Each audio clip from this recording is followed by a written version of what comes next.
1, and we will go into the study session on the trustee boundary areas.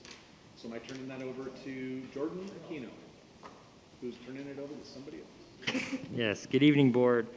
As you know, and our consultant, Justin Rich, who is on to my right here, will be presenting the census information and redistricting requirements. As you know, the census that's performed every 10 years, we are required to react to that census and to balance our population. And Mr. Justin Rich, who is our consultant who works with collaborative strategies, will go into a little bit more detail. Also, I believe online we have Todd Robbins, who is our district's attorney with regard to the redistricting process. So if you have any questions, please feel free to ask them, and he should be available to respond. He will be only available between 5 to 5:30. So if you have any questions for him, please know that he is available to us only from 5 to 5:30. Thank you. Good evening. It's nice to be with you all today. Nice to be back. Oh, that's why. If you can, just for now. No problem. Thank you. Right. I'm learning technology myself here. So I'd like to just discuss the results of the census, also dive into the map scenarios that you have in front of you there. Last time I was with you was before the final census data was validated. So since that time, on September 27th, the California Department of Finance has validated that information. There's a couple of interesting points I want to point out. The district's population grew by over 10,000 when all was said and done. That's 5.7%. In the table down at the bottom, we've shown a comparison of each trustee area and the 2010 census versus the 2020 census data. You'll see that 3 out of 5 of the trustee areas grew. A couple shrunk slightly. And so overall, again, that constitutes a 5.7% growth percentage. We'll talk a little bit more about this, but the total variance, which is the difference between the largest and the smallest trustee area, is 16.5%. That puts us outside of the legal presumption for balanced population, which is 10%. So we need to make some adjustments to your existing map to accommodate that. Quickly, this is the overall, this shows the full extent of the district's boundaries. I will just point out the district's trustee areas, as you know, are really oriented west to east. Trustee area 1 is in yellow here on the western portion of the district. Next to that is trustee area 2 in green. Next to that is trustee area 3 in that pink color, or salmon, I should say. And then just to the east of that is trustee area 4 in blue, and trustee area 5 is that purple or lilac color. So we've included a demographic breakdown of each of the trustee areas, and there's 2 data points that we've shared here. For each of the columns that are labeled TP, this represents the total population, and this is the data set that we use in order to ensure compliance with that balanced population requirement. We've also included the CVAP, that's the citizen voting age population. That's a measure of voting strength for minority groups and is relevant for us just in terms of the Federal Voting Rights Act. So for each one of the trustee areas, we have those 2 data points. In the table up in the right-hand corner, it shows your total population is just about 187,000. And when we do the math, when we divide that by the 5 different trustee areas, that means the ideal or average size is 37,457. When we take the difference between the largest and smallest and we divide it by that ideal size, that's where we end up with our variance, again, 16.5%.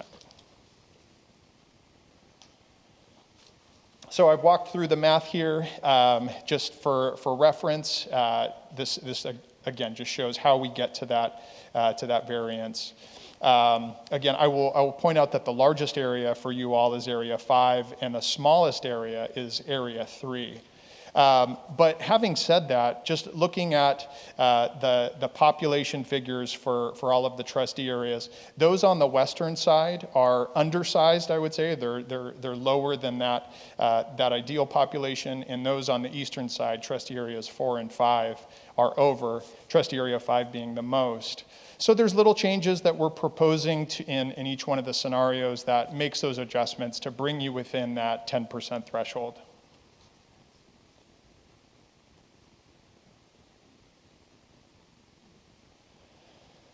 All right, so for scenario 1, again, I will point out the sort of eastward shift that was required in order to increase trustee areas 1, 2, and 3, and to decrease trustee areas 4 and 5.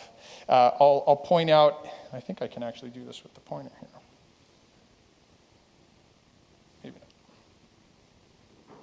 not. There is the section in trustee area that is currently in trustee area 2. This is the area from Country Club south to Havli and east to El Dorado that is proposed to go to trustee area 1. You'll see that in yellow here. I'll note that we've put the existing trustee areas, those are represented by the purple outlines, just so that you can track what the existing boundaries are versus the proposed changes. The second shift is from trustee area 3 to trustee area 2. This is the area from Fred Waring south to Miles. Oh, there I go again. And then east to Adams. Then from trustee area 3 to trustee area 2, the area south to Fred Waring, and then east to Jefferson. And then from trustee area 4 to trustee area 3, the area south to Avenue 48, east to Madison, and that's the area that includes Madison Elementary. Trustee area 5, the area from trustee area 5 shifted to trustee area 4, includes the area south to Miles and east to Monroe. This is the area in and around Johnson Elementary.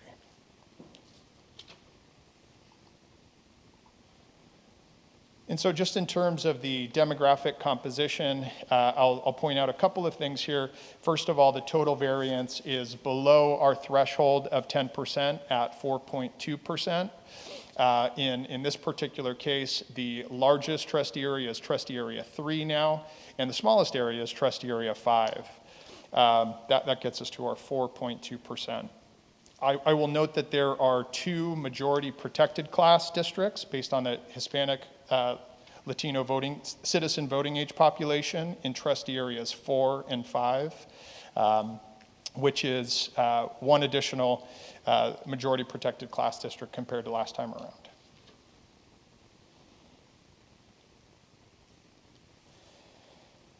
And then in scenario 2, this is the first change is similar to scenario 1.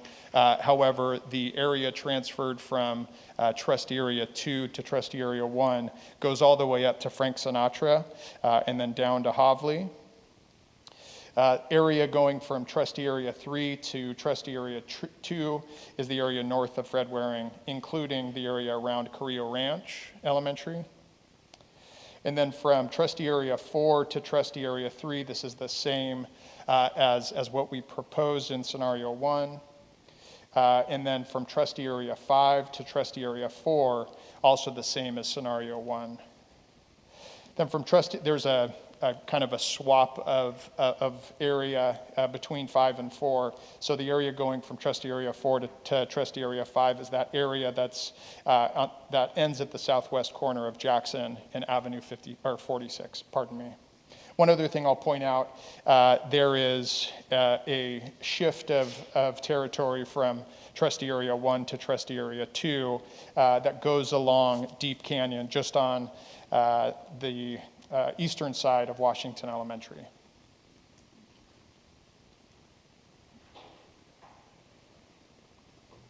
And in terms of the demographics, this has a lower variance of 1.4%, so very evenly balanced. I will also point out the 2 protected, the majority protected class districts in trustee areas 4 and 5 for the Hispanic Latino voters based on citizen voting age population. similar to the first scenario.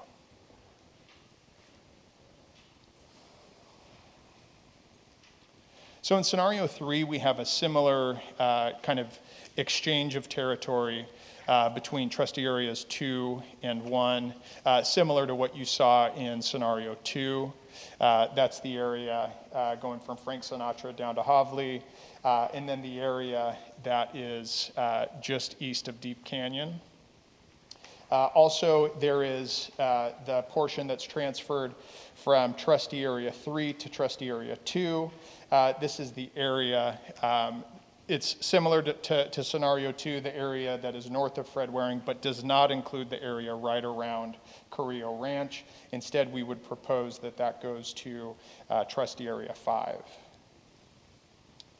And then we've taken the area that is just west of Johnson Elementary and extends over to Indio Boulevard, and would take that from trustee area 5 and put that into trustee area 4.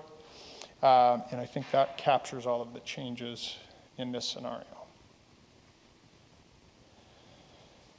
In terms of the total variance, 5.8% is the total variance here.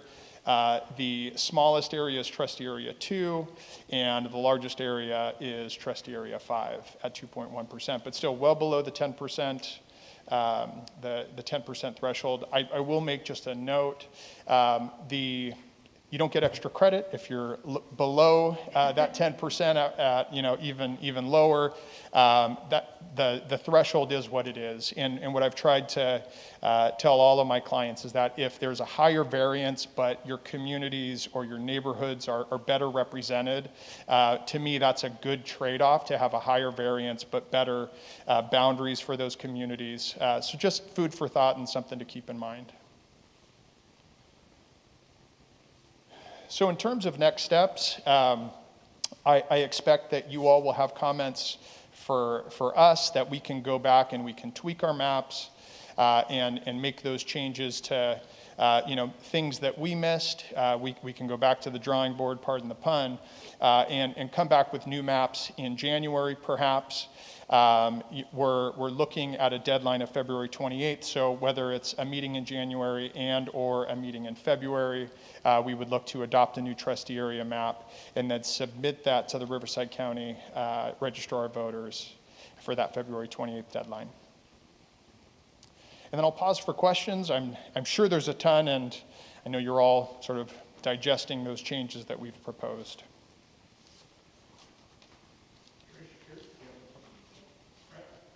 I know this doesn't happen like right away, but I was just curious where we were just approving a CFD for some Lennar homes, and I wonder where are they located on here? Do you know that?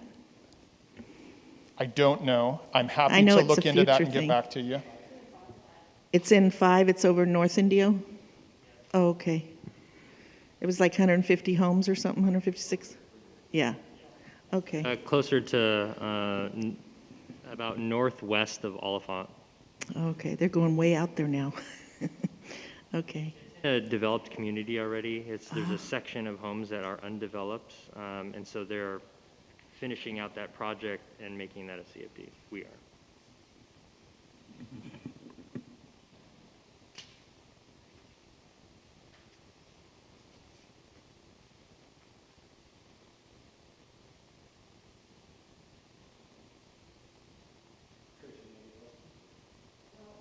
So the idea is to have, this is my first time doing this, the idea is to have similar total populations, and the voting age can vary greatly. I mean, like, she may have more people than me, but she has way less voting age, So your variance comes in, what is the variance number exactly? Yeah, the variance, it's a great question, and it's hard to wrap our head around these two sort of competing things that we're looking at. So the variance is simply based on the total population. This is in line with the one person, one vote constitutional doctrine. what we're looking for is to make sure that in terms of total people, regardless of every single person counted, that our areas are balanced based on that number. Now, citizen voting age population, you're right, that can vary widely because even though that's a subset of people that qualify to vote based on, and it's just an estimate, just so you know, but it's an estimate based on those that are qualified to vote based on citizenship status and based on age. What we know is that certain groups are going to skew younger, and so that will affect the total number of those folks. So those will vary. There's no way to balance that, and I would argue that you wouldn't necessarily want to balance that. What we're trying to achieve is opportunities in, and the reason why you made this change originally was to be in compliance with the California Voting Rights Act and to make sure that we were not infringing on the ability of a protected class of voters to be able to elect the candidate of their choice and influence an election. So when you have the variances 5.7, 1.4, and number one was 2.9, and you said that the total that you don't, I mean, the threshold is 10, you can actually draw lines that have a variance of up to 10 is the most? That's correct. What is the goal mostly to look at something that would have a variance the lowest number? Sure.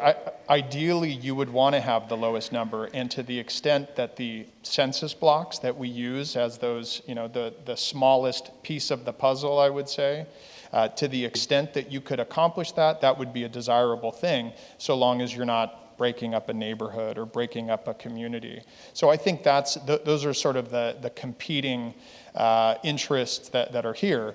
And my statement before and my argument would be that I would prioritize keeping neighborhoods and communities together so there's a cohesiveness, amongst voters in those particular areas, that would be a better outcome than having a lower variance. Yeah. Thank you. I don't have any more right now. Just trying to digest this. Go ahead.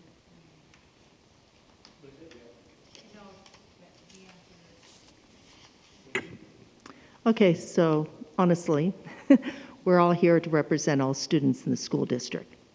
So I'm not a big fan of this. I didn't like that we had to do this because now some people actually think that's their area, or people in that area think that they only have one person on the board that speaks for them, which is not true, and it shouldn't be that way. So, as far as the maps are concerned, I don't have a problem with any of the maps because it is what it is. The only thing that I would share with my colleagues is you recognize that on scenario 1, there are 4 now trustees in conflict, which means there are 2 trustees now in trustee area 4, and there are now 2 trustees in area 2 that now will be fighting or vying for a position on the board. So they will have to run against each other because now that's how the lines have drawn.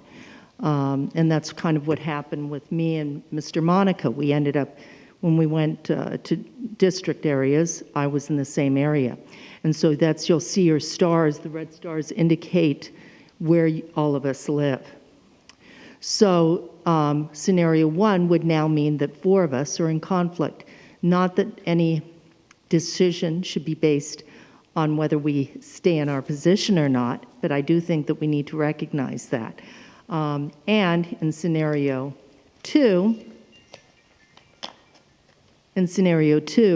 we have 2 trustees in conflict, and there are 2 trustees now in trustee area 4.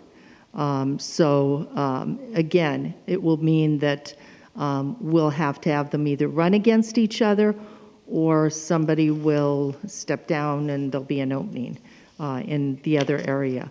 I just want to make that as a clarification. It is what it is. I'm not a proponent of it, and I will tell you honestly, I'm not mad at you because you're just the messenger. I've actually spoken to the attorney that created this mess, and I said, what you've done is really isolated people in our community. I think that it's important that we have people of all minorities represented in our district on our board. I think that that's an ideal situation. But saying that now we're representing, and as I said, I have literally get emails and I have to say, I represent you also. You may live in Indio, but I represent you also, and I make a decision for you. So I think that we as board members need to keep that in mind. This is not about where our area is. This is about where somebody's drawing lines, and that's what happens. I agree with you, though, as far as neighborhoods, it does get very confusing. So if you drew a line in the middle of the neighborhood, someone next door might have one person and another, and they may get confused. So it's a little more easier said than done. So, but those are the only two things I wanted to make sure my colleagues were cognizant of. I do think you're right, and that's a good point to emphasize, is that you're still one board serving an entire district, and you know the attendance boundaries of schools cross over these lines, and so you're going to serve the same students anyways. But that is something that gets muddied in this a bit, to be frank, and I do think that's important. Two other clarifications. I think scenario 1 still only has 2 trustees in trustee area 4, and that's it in terms of the conflict? Yes, correct. Everything else. The only one that doesn't touch any of the trustee areas the way they are, so everybody would be still in their own area. As we sit here on the dais is scenario 3. Scenario 1 has, I saw 4 because I have 2 in blue and 2 in green now in scenario 1. And then on scenario 2, I see 2 in blue. Yeah. Are you saying that scenario 3, even though it has the highest variance, it's the one that would require no running against each other? Yes. That's the bottom line? Yes, but I will tell you, be careful what you say, because if people think that we're picking the one because we get to keep our seat and we don't run against anybody, people don't like that. But I'm just making you aware that that's what happens. Yeah, Conover? Yes, hi, thank you for the presentation. So as I'm looking at all of these and thinking of not necessarily where trustees are, but the compliance part, so which of these scenarios, in your opinion, would offer or provide Desert Sands with the most balanced scenario? I suppose that's a subjective question. I will do my best to answer that. I think we've provided 3 scenarios that all meet the requirements based on population variance. So box checked there. I think that, you know, it's important to bring up where folks live and, you know, the incumbency factor, but that really needs to be a lower down the lines sort of consideration.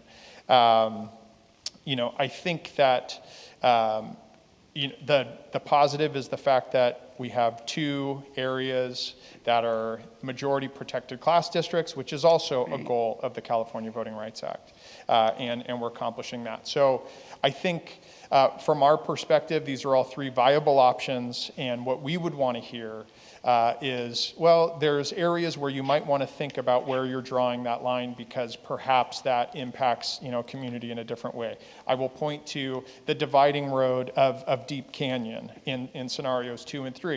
I know that those are, you know, that's a smaller road than what we would typically target as opposed to, you know, some of the more major arterial roads. So none of these will be perfect in being able to do the kinds of things we would want to do, and that's simply a function of where populations live, the orientation of the district, and how we need to draw boundaries. I think, frankly, that we had a good starting point with your existing trustee areas. And so we didn't have to do major changes despite the population growth that you've experienced. So again, I think all of these are viable options. Sorry if that's evasive, but Yes. What I'm thinking of is in the next 10 years, because this is after every census. So That's in the right. next 10 years, if I look at scenario 3, there's a 5.8% difference. Yep. Scenario 2 gives me 1.4%. Sure. So I know that area 5 is our biggest growing area. I Yep. mean, we were having a couple of developments coming in. There's more permits being issued. So we also have to take in consideration the fact that in 10 years, which area is going to grow the most is going to be Area 5. Sure, I think that's a valid point. And I will caution that we don't know exactly what that pace of development will be. We Right. don't exactly know what those product types may end up being and what that population is. So unfortunately, we do have to deal with the data that's in front of us, That's what we and have the now. education code requires that. But if there was a scenario where trustee area 5 was kept slightly smaller, perhaps that would be a positive for that scenario, because you know that there's going to be gonna growth grow. there. And I believe trustee area 3, let me just scroll through here real quick. In trustee area 2, it is the it's the smallest at minus 0.8%, and in scenario 3, it is the largest. So that's something to keep in mind. I'll go back to scenario 1 real quick. It's at minus 1.9% in scenario 1. So those might be marks in favor of those two scenarios, just from that perspective. I'm looking at, so from what I'm looking at right here and looking at the numbers, scenario 2 is a viable, evenly balanced. I mean, yeah. Thank you. You're welcome. I don't know if you want to consider this a comment or a question. When we did it the first time, I mean, we know that the population is going to increase more than likely north of the 10. But I think sometimes we get fixated on trying to predict the future. And it seems like the population is going to rise so much in Area 5 that there is no way to do something now that's going to last for 20 years. We're going to always be back every 10 years, and these lines are always fungible. And so when I look at the map, it's, Area 1 is always going to be pretty consistent because they can't go west. They can only go east. So it's always going to have that area. And Area 5 is always going to be in the northeast because they really are not going to come west. And so you look at areas 2, 3, and 4, and that's where all the shifts are going to come around. And so I really don't think sometimes it's worth the effort to try to predict the future and try to make it so it lasts 20 years, because in reality it won't. Because if we would have had something that worked now, then Area 5, when we started, would have been outside the 10%. That was the only way we could have kept them in. Certainly, yep. So we're always going to be doing it, and I think sometimes if we labor to try to get something that's going to last forever, it's like, look, it's always going to change. Right. And so, I mean, I agree with you somewhat, Anna. It's like, hey, look, let's look at the best one now, and hey, the chips will fall, and people may or may not run, and that's just how it is. So, anyway, that's not so much a question, but That's a good point. I don't think we could make a map that would survive 10 years. Yeah, and I think that, you bring up a good point, and oftentimes during these processes, those are the types of things we hear. So, and certainly that can be a consideration, but you're right, we can't solve the problems that are going to come down the road, just in terms of population balance there's no silver bullet that's going to get you there. Okay. All right. Is there more, or? That's it from me. I have one cool question on, so you're saying now it's going on scenario 2 and 3, in scenario 1, in District 1 and 2, you're moving it over to Deep Canyon, is that correct? That is correct. What's it at right now? It's at, I'd have to look. maybe- I don't have that handy. I do have. maybe Phyllis Jackson, I'm trying to think of what's that street is. But anyway, I'm not sure. But I will say for my colleagues here, on Deep Canyon, it's basically in that one general area. To the east is some apartments, and there's some apartments on the west as well in that one area. We have a lot of duplexes and small apartment complexes in that one general area. So I don't think that that would be such a problem, having it go down Deep Canyon. Thank you. I'm glad you brought that up. Okay, anything else by anybody? You know, the outline says that the black is the whole Desert Sands district. But when you look at each map, couldn't there be black, like where it was before you made the change? Do you know what I'm saying? Sure. So the Or am I blackout. saying wrong? Yeah, the black outline, it's a great point. We are zoomed in on the area that is the more populous area and where all of these boundaries come together. If you look down in the right-hand corner of each one of the maps, it shows the full extent of the district. And so the black outline goes around the whole outside boundaries of the district. The purple lines show where the current trustee area boundaries are. Okay, okay, I was looking at it wrong. The purple line versus where the colors changed to. Okay, never mind, I got it.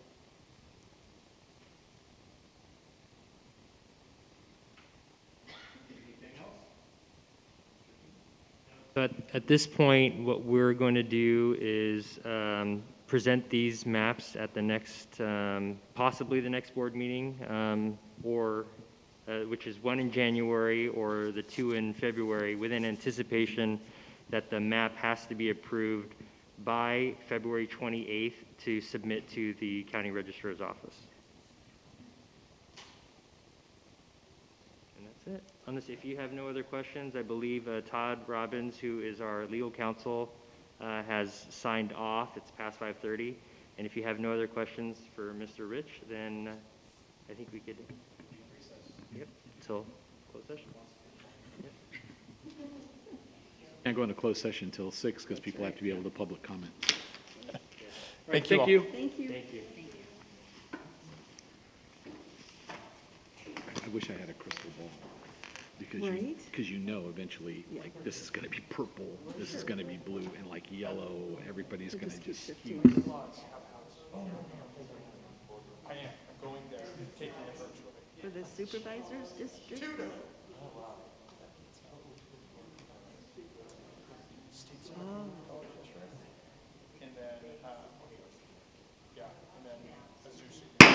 Recess.